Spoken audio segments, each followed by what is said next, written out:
सियावर रामचंद्र जी की जय। रामायण अयोध्या कांड भाग 3। श्री रामचंद्र जी का राज्याभिषेक सुनकर सभी स्त्री पुरुष हृदय में हर्षित हो उठे और विधाता को अपने अनुकूल समझकर सब सुंदर मंगल साज सजाने लगे। तब राजा ने वशिष्ठ जी को बुलाया और शिक्षा समयोचित उपदेश देने के लिए श्री रामचंद्र जी के महल में भेजा। गुरु का आगमन सुनते ही श्री रघुनाथ जी ने दरवाजे पर आकर उनके चरणों में मस्तक नवाया। आदर पूर्वक अर्घ्य देकर उन्हें घर में लाए और षोडशोपचार से पूजा करके उनका सम्मान किया। फिर सीता जी सहित उनके चरण स्पर्श किए और कमल के समान दोनों हाथों को जोड़कर श्री राम जी बोले, यद्यपि सेवक के घर स्वामी का पधारना मंगलों का मूल और अमंगलों का नाश करने वाला होता है, तथापि हे नाथ, उचित तो यही था कि प्रेम पूर्वक दास को ही कार्य के लिए बुला भेजते। ऐसी ही नीति है, परंतु प्रभु, आपने प्रभुता छोड़कर स्वयं यहाँ पधारकर जो स्नेह किया, इससे आज यह घर पवित्र हो गया। हे गोसाई, अब जो आज्ञा हो मैं वही करूं। स्वामी की सेवा में ही सेवक का लाभ है। सुनी सने साने वचन, मुनि रघुवर ही प्रशंस। राम कस न तुम्ह कहु, अस हस बस अवतंस। श्री रामचंद्र जी के प्रेम में सने हुए वचनों को सुनकर मुनि वशिष्ठ जी ने श्री रघुनाथ जी की प्रशंसा करते हुए कहा कि हे राम, भला आप ऐसा क्यों न कहें। आप सूर्य वंश के भूषण जो हैं। श्री रामचंद्र जी के गुण, शील और स्वभाव का बखान कर मुनिराज प्रेम से पुलकित होकर बोले कि हे रामचंद्र जी, हे राजा दशरथ जी ने राज्याभिषेक की तैयारी की है। वे आपको युवराज पद देना चाहते हैं। इसलिए हे राम जी, आज आप उपवास, हवन आदि विधि पूर्वक सब संयम कीजिए, जिससे विधाता कुशल पूर्वक इस कार्य को सफल करें। गुरुजी शिक्षा देकर राजा दशरथ जी के पास चले गए।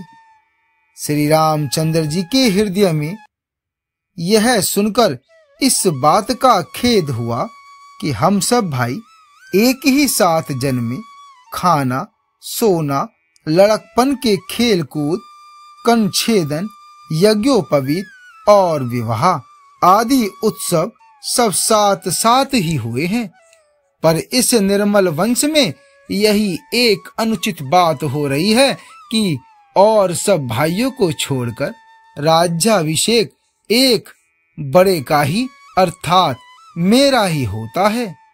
श्री तुलसीदास जी कहते हैं कि प्रभु श्री रामचंद्र जी का यह सुंदर प्रेम पूर्ण पछतावा भक्तों के मन की कुटिलता को हरण करे। तेहि अवसर आए लखन, मगन प्रेम आनंद। सन्माने प्रिय वचन कही, रघुकुल कैरव चंद। उसी समय प्रेम और आनंद में मगन लक्ष्मण जी आए। रघुकुल रूपी कुमुद के खिलाने वाले चंद्रमा श्री रामचंद्र जी ने प्रिय वचन कहकर उनका सम्मान किया। बहुत प्रकार के बाजे बज रहे हैं। नगर के अतिशय आनंद का वर्णन नहीं हो सकता। सब लोग भरत जी का आगमन मना रहे हैं और कह रहे हैं कि वे भी शीघ्र आएं और राज्याभिषेक का उत्सव देखकर नेत्रों का फल प्राप्त करें। बाजार, मार्ग, घर, गली और चबूतरों पर जहां तहां पुरुष और स्त्री आपस में यही कहते हैं कि कल वह शुभ लग्न मुहूर्त कितने समय का है जब विधाता हमारी अभिलाषा पूरी करेंगे। जब सीता जी सहित श्री रामचंद्र जी सुवर्ण के सिंहासन पर विराजेंगे और हमारा मन चीता होगा, अर्थात मन की कामना पूरी होगी। तो सब यह कह रहे हैं कि कल कब होगा, उधर कुचक्र की देवता विघ्न मना रहे हैं। उन्हें देवताओं को अवध के बधावे नहीं सुहाते, जैसे चोर को चांदनी रात नहीं भाती। सरस्वती जी को बुलाकर देवता विनय कर रहे हैं और बार-बार उनके पैरों को पकड़कर उन पर गिरते हैं। वे कहते हैं कि हे माता, हमारी बड़ी विपत्ति को देखकर आज वही कीजिए जिससे श्री रामचंद्र जी राज्य त्याग कर वन को चले जाएं और देवताओं का सब कार्य सिद्ध हो। देवताओं की विनती सुनकर सरस्वती जी खड़ी-खड़ी पछता रही हैं कि हाय, मैं कमल वन के लिए हेमंत ऋतु की रात हुई। उन्हें इस प्रकार पछताते देखकर देवता फिर विनय करके कहने लगे कि हे माता, इसमें आपको जरा भी दोष न लगेगा। श्री रघुनाथ जी विशाल और हर्ष से रहित हैं। आप तो श्री राम जी के सब प्रभाव को जानती ही हैं। जीव अपने कर्म वश ही सुख दुख का भागी होता है। अतएव देवताओं के हित के लिए आप अयोध्या जाइए। बार-बार चरण पकड़कर देवताओं ने सरस्वती जी को संकोच में डाल दिया। तब यह विचार कर वह चली कि देवताओं की बुद्धि ओछी है। इनका निवास तो ऊंचा है, पर इनकी करनी नीची है। ये दूसरे का ऐश्वर्य नहीं देख सकते, परंतु आगे के काम का विचार करके श्री राम जी के वन जाने से राक्षसों का वध होगा, जिससे सारा जगत सुखी हो जाएगा। चतुर कवि श्री राम जी के वनवास के चरित्रों का वर्णन करने के लिए मेरी यही कामना करेंगे। ऐसा विचार कर सरस्वती जी हृदय में हर्षित होकर दशरथ जी की पूरी अयोध्या में आई, मानो दुसह दुख देने वाली कोई ग्रह दशा आई हो। नाम मंथरा मंदमती चेरी के केई केरी, अजस पेटारी ताहि करी गई गिरमती फेरी। मंथरा नाम की केकई की एक मंद बुद्धि दासी थी। उसे अपयश की पिटारी बनाकर सरस्वती जी उसकी बुद्धि को फेर कर चली गईं। मंथरा ने देखा कि नगर सजाया हुआ है, सुंदर मंगलमय बधावे बज रहे हैं। उसने लोगों से पूछा कि कैसा उत्सव है।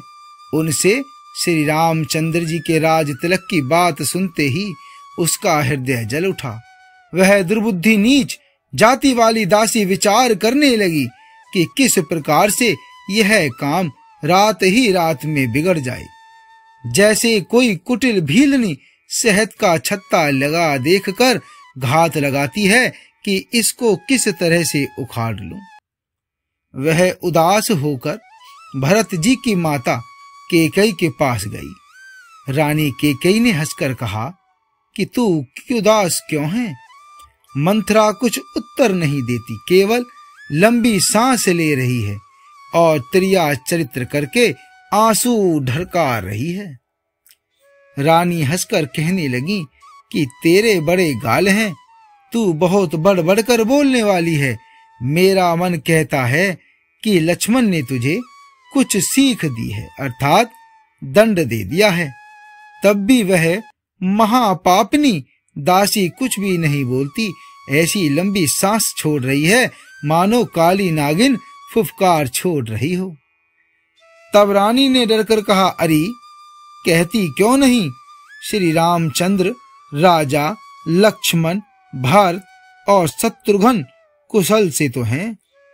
यह सुनकर कुबरी मंथरा के हृदय में बड़ी ही पीड़ा हुई। वह कहने लगी हे माई, हमें कोई क्यों सीख देगा और मैं किसका बल पाकर गाल करूंगी।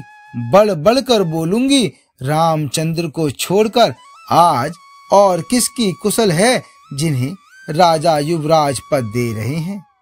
आज कौशल्या को विधाता बहुत ही दाहिने अनुकूल हुए हैं, यह देखकर उनके हृदय में गर्व समाता नहीं। तुम स्वयं जाकर सब शोभा क्यों नहीं देख लेती जिसे देखकर मेरे मन में क्षोभ हुआ है। तुम्हारा पुत्र परदेश में है, तुम्हें कुछ सोच नहीं। जानती हो कि स्वामी हमारे वश में हैं, तुम्हें तो तोशक पलंग पर पड़े पड़े नींद लेना ही बहुत प्यारा लगता है। राजा की कपट भरी चतुराई तुम नहीं देखती। मंत्रा के प्रिय वचन सुनकर किंतु उसको मन की मैली जानकर रानी झुककर अर्थात डांटकर बोली, बस अब चुप रहे, घर फोड़ी कहीं की। जो फिर कभी ऐसा कहा तो तेरी जिब्या पकड़कर निकलवा लूंगी। आगे का भाग 4 में। जय श्री राम।